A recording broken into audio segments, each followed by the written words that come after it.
Welcome to curry corner. இன்றைக்கி நம்ம பார்க்க போகிறது ரெஸ்டாரண்ட் ஸ்டைலில் ஒரு சென்னா மசாலா ரெசிபி. இது பூரி, பரோட்டா, சப்பாத்தி கூடையில் ரொம்ப நல்ல ஒரு காம்பினேஷன். இது ஒரு டிப்பிக்கல் சவுத் இந்தியன் ஸ்டைல் சென்னா மசாலா. கோகனட் ஃப்ளேவரில் கோகனட் கிரேவியில் இருக்கிற இந்த சென்னா மசாலாவை எப்படி செய்கிறதுன்னு பார்க்கணும்.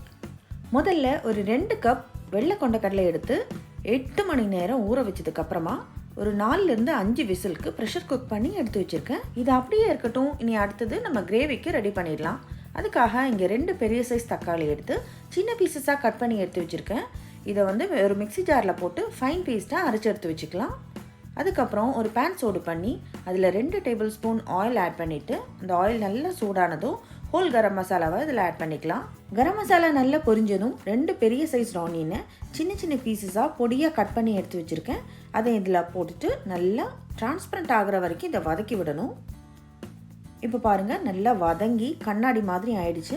இந்த ஸ்டேஜில் 1 table spoon ginger garlic paste இதில் ஆட் பண்ணிவிட்டு அதோட பச்சை மணம் போகிற வரைக்கும் நல்லா வதக்கி விடணும்.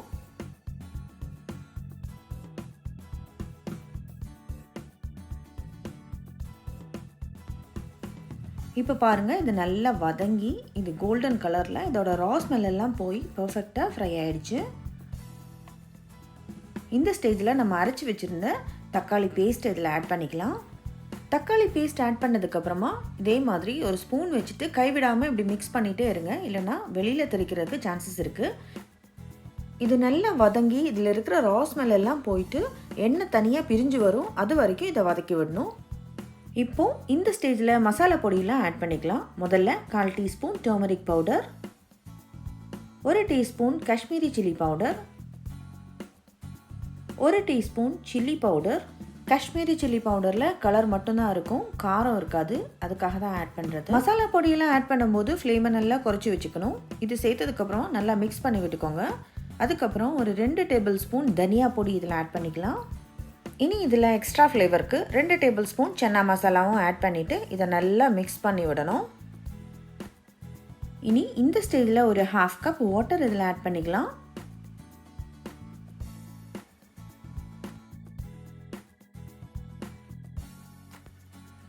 கொஞ்சம் கொஞ்சமாக வாட்டர் ஆட் பண்ணிவிட்டு இதை ஒரு கிரேவி கன்சிஸ்டன்சிக்கு கொண்டு வரணும்.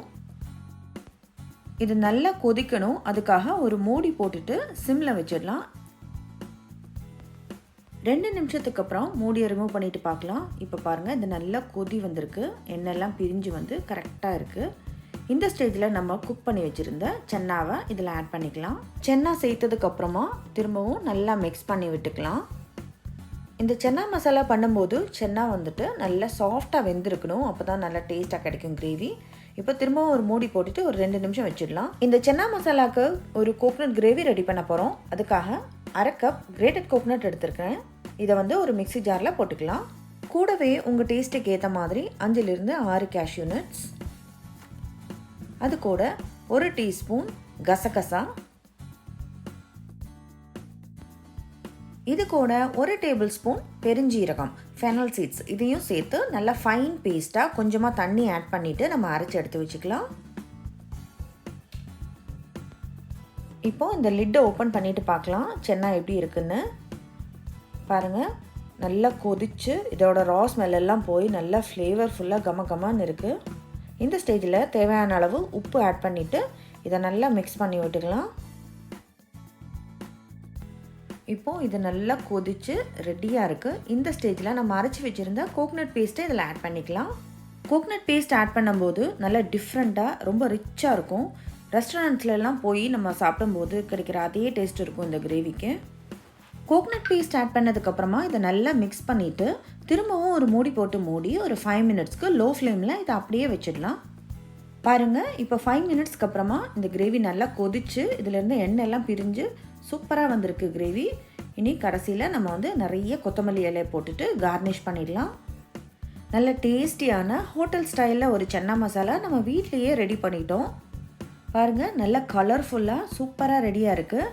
இது பரோட்டா, சப்பாத்தி, பூரி, புலாவ், இது கூட எல்லாமே ரொம்ப நல்ல ஒரு காம்பினேஷன். கண்டிப்பாக ஒரு தடவை ட்ரை பண்ணி பாருங்கள், உங்கள் எல்லாருக்குமே ரொம்ப பிடிக்கும். ட்ரை பண்ணி பார்த்துட்டு எப்படி இருக்குன்னு கமெண்ட்ஸில் சொல்லுங்கள். பிடிச்சிருந்தா லைக் பண்ணி ஃப்ரெண்ட்ஸ் அண்ட் ஃபேமிலிக்கெல்லாம் ஷேர் பண்ணிக்கோங்க. புதுசாக சேனல் பார்க்குறவங்க சப்ஸ்கிரைப் பண்ணிக்கோங்க. கூட இருக்கிற பெல் ஐக்கனையும் ப்ரெஸ் பண்ணிக்கோங்க. அப்போ தான் நான் போடுற புது வீடியோஸோட புது அப்டேட்ஸ் எல்லாம் உடனே உங்களுக்கு கிடைக்கும்.